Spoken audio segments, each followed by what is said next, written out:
प्रिय भाई बहनों, शुभाशीष। आज हम आपके सामने कक्षा अष्टम खा के लिए जो वीडियो प्रस्तुत कर रहे हैं वह पाठ 1 शारीरिक शिक्षा के अंतर्गत शारीरिक शिक्षा के लक्ष्य और उद्देश्य। शारीरिक शिक्षा के लक्ष्य की चर्चा कल हमने किया था, परंतु आज शारीरिक शिक्षा के उद्देश्यों की चर्चा करेंगे। हमने कहा था कि शारीरिक शिक्षा का लक्ष्य छोटे छोटे उद्देश्यों से बनता है। जैसे लक्ष्य क्या है कि आनंदमय जीवन व्यतीत करना। तो आनंदमय जीवन व्यतीत करना, सुखमय जीवन व्यतीत करना, ये हमारा शारीरिक शिक्षा का लक्ष्य अगर निर्धारित हुआ तो उसके लिए हमें शरीर को स्वस्थ रखना, यानी स्वास्थ्य शिक्षा का पालन करना पड़ेगा। शरीर के विविध अंगों को स्वस्थ रखना, उसको विविध अंगों के व्यायाम करना, योग करना, प्राणायाम करना और अनेक प्रकार के उपाय करने पड़ेंगे, संतुलित आहार लेने पड़ेंगे और साथ ही साथ कुछ परिश्रम करना पड़ेगा। परिश्रम के साथ हमें आर्थिक क्षेत्र में भी आगे बढ़ना पड़ेगा। हमें मानसिक रूप से संतुष्टि चाहिए, तो मानसिक रूप से संतुष्टि लेने के लिए हमें अपने व्यवसाय में उन्नत होना पड़ेगा। तो अनेक प्रकार के क्रियाकलाप करने पड़ेंगे। यही अनेक प्रकार के जो क्रियाकलाप हैं आनंदपूर्ण जीवन व्यतीत करने के लक्ष्य को पूरा करने के लिए, यही हमारे छोटे छोटे उद्देश्य हैं। तो इस तरह हम उद्देश्य को परिभाषित कर सकते हैं कि शारीरिक शिक्षा का उद्देश्य वह छोटा पड़ाव है जो हमें लक्ष्य की ओर अग्रसर करता है। इन्हीं छोटे छोटे उद्देश्यपूर्ण कार्यों को कर हम अपने लक्ष्य को प्राप्त करते हैं। उद्देश्य वह कार्य अथवा निशान है जिनकी ओर अग्रसर होकर हम अपने लक्ष्य को प्राप्त कर लेते हैं, क्योंकि लक्ष्य तक सीधा पहुंचना कठिन होता है। यदि हमको लक्ष्य प्राप्त करना है, हमको मान लीजिए दिल्ली जाना है, दिल्ली जाने के लिए हमें उसकी तैयारी करनी पड़ेगी, रास्ते के भोजन पैकेट तैयार करने पड़ेंगे, फिर कौन सी बस जाएगी उस बस को हमको ध्यान करना पड़ेगा, उस बस में या ट्रेन में रिजर्वेशन कराना पड़ेगा, फिर उस वहां तक पहुंचने के लिए हमें अपने सामानों की पैकिंग करनी पड़ेगी, सामानों को फिर बैग में रखना पड़ेगा, उसको लेकर पहुंचना पड़ेगा। पहुंचने में रास्ते में अनेक प्रकार की कठिनाइयां, बाधाएं आएंगी, उन बाधाओं को दूर करना पड़ेगा और तब जाकर के हम दिल्ली पहुंच पाएंगे। ऐसे मान लीजिए हमें अष्टम खा की परीक्षा पास करना है, ये हमारा लक्ष्य है, पूरे वर्ष का एक लक्ष्य हुआ। अब अष्टम खा की परीक्षा पास करने के लिए हमें सभी विषयों को पढ़ना पड़ेगा, ये हमारा उद्देश्य पहला हो जाएगा कि सभी विषयों को पढ़ना। अब सभी विषयों को पढ़ने के लिए हमें एक दिनचर्या बनानी पड़ेगी, सबका समय निर्धारण करना पड़ेगा, सबके क्लास अटेंड करने पड़ेंगे और साथ साथ अपने को स्वस्थ भी रखना पड़ेगा। नहीं तो बीमार पड़ जाएंगे तो हमारा क्लास छूट जाएगा, बीमार पड़ जाएंगे तो हम विषय अपूर्ण हमारा हो जाएगा, पढ़ नहीं पाएंगे, बेड पे हो गए। तो स्वास्थ्य की चिंता करना पड़ेगा, पढ़ाई पर ध्यान देना पड़ेगा, तब जाकर के हम वर्ष के अंत में और कक्षा अष्टम उत्तीर्ण कर पाएंगे। और यदि हमें क्लास में नंबर बनाना है अष्टम खा के परीक्षा पास करके, तो उसके लिए और भी तमाम प्रकार के उद्देश्यों को पूरा करना पड़ेगा। तो इस प्रकार से लक्ष्य को प्राप्त करने के लिए जो छोटे छोटे हमारे कार्य होते हैं, जो छोटे छोटे हमारे इच्छाएं होती हैं, जो छोटे छोटे बिंदु होते हैं, उन बिंदुओं को पूरा कर लेना ही वही बिंदु ही और उद्देश्य कहलाते हैं।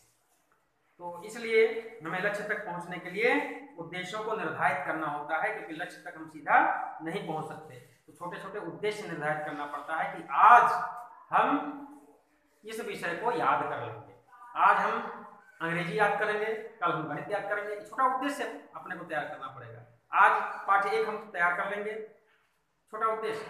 आज परसों परीक्षा हिंदी की है, तो आज ही से हम हिंदी तैयार करेंगे और पूरा पढ़ लेंगे। तो ये छोटा हमारा उद्देश्य हुआ, तब हम जाकर के हिंदी की परीक्षा में अच्छा अंक प्राप्त करेंगे। ऐसे ही लक्ष्य को सीधा नहीं प्राप्त कर सकते, उसके लिए छोटे छोटे उद्देश्य निर्धारित करने पड़ते हैं।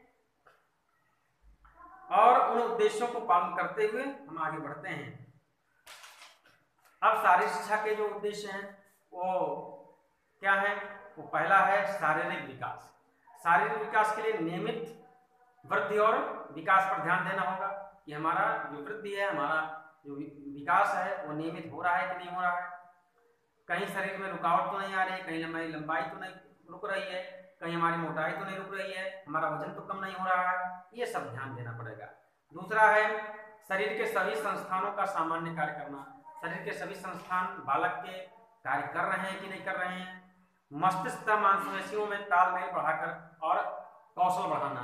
मस्तिष्क तथा मांसपेशियां सब हमारी ठीक कार्य कर रही हैं और हमारे अंदर कौशल का निर्माण कर रही है कि नहीं कर रही हैं। शक्ति तथा अधिक देर तक कार्य करने की क्षमता बढ़ाना, यानी स्टेमिना बढ़ाना, जिसको हम कहते हैं स्टेमिना, कार्य करने की क्षमता, पावर बढ़ाना। फिर मनोवैज्ञानिक विकास, उचित रुचियों तथा वृत्तियों का विकास करना।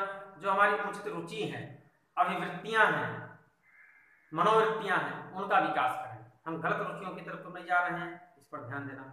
संवेगों की इच्छा पूर्ति पर दिशा निर्धारण करना। हमारे जो संवेग हैं, मन में उठने वाले जो उद्गार हैं, उन पर भी नियंत्रण करना। खेलों के माध्यम से चिंता और तनाव से मुक्त हो जाना, व्यर्थ की चिंता व सोच से मुक्त रहना। सामाजिक विकास, दूसरों के प्रति सहयोग तथा सहानुभूति बढ़ाना। घर तथा समाज का अच्छा एक वातावरण तैयार करना और एक अच्छा नागरिक बनना। नैतिक विकास, अपने पर नियंत्रण रखना, यानी मान लीजिए हमको चोरी करने का मौका मिला, कोई है नहीं और अच्छी वस्तु, हमारी प्रिय वस्तु रखी हुई है और उसको हम चोरी कर लिए, तो वहीं हमारी क्या हो गई? वहीं हमारा नैतिक पतन हो गया, वहीं हमारा नैतिक हनन हो गया।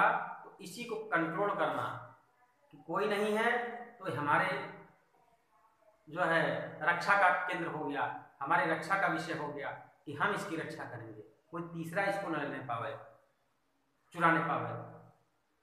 तो इस प्रकार की बात अगर मन में आती है तो हमारा नैतिक विकास हो रहा है, स्वयं पर नियंत्रण हो रहा है। खेल भावना को जागृत करना, नेतृत्व के गुणों का विकास करना, व्यक्ति का विकास करना, ज्ञान में अभिवृद्धि, व्यायाम तथा खेलकूद के माध्यम से अनेक जो है क्रियाओं का ज्ञान करना, अपने शारीरिक बौद्धिक क्षमताओं का विकास करना, स्वास्थ्य संबंधी समस्याओं को समझना तथा उनसे बचाव के उपाय जानना। तो ऐसे तमाम कार्य हैं, तमाम उद्देश्य हैं जिनके माध्यम से और हमारे शरीर के सभी क्षेत्रों का विकास होता है। नैतिक विकास, शारीरिक विकास, बौद्धिक विकास, आध्यात्मिक विकास, प्राणिक विकास, मनोवैज्ञानिक विकास। जब इन सभी क्षेत्रों में उन्नति होती है, इन सभी क्षेत्र में हमारी प्रगति होती है, तब हम एक विकसित पुरुष माने जाते हैं, हमारा शारीरिक विकास होता है, ऐसा माना जाता है। यदि हमारी केवल शरीर बढ़ गया तो शरीर बढ़ना ही केवल विकास नहीं है। शरीर बढ़ गया और मन बच्चों जैसा है, बुद्धि बच्चों जैसी है, तो क्या वह शरीर विकसित हुआ? नहीं। सोचने समझने की क्षमता नहीं है, ईमानदारी नहीं है, नेतृत्व के गुण नहीं है, सामाजिकता नहीं है, तो हमारा विकास नहीं है, केवल हमारी वृद्धि हुई है। वृद्धि और विकास में अंतर है। विकास सर्वांगीण क्षेत्रों में उन्नति है, वृद्धि किसी एक क्षेत्र में प्रगति है। तो वृद्धि को विकास मत समझिए, अपना सर्वांगीण उन्नति करिए सभी क्षेत्रों में, प्राणिक क्षेत्र में, आध्यात्मिक क्षेत्र में, नैतिकता के क्षेत्र में, शारीरिक क्षेत्र में, बौद्धिक क्षेत्र में, मनोवैज्ञानिक क्षेत्र में, सब में उन्नति प्रगति करिए, सोचने समझने की क्षमता बढ़ाइए और इस प्रकार से आपका विकास होगा। तो विकास के ये छोटे उद्देश्य थे। आज के लिए इतना ही। कल के वीडियो में पाठ 2 स्वास्थ्य शिक्षा के बारे में अध्ययन करेंगे।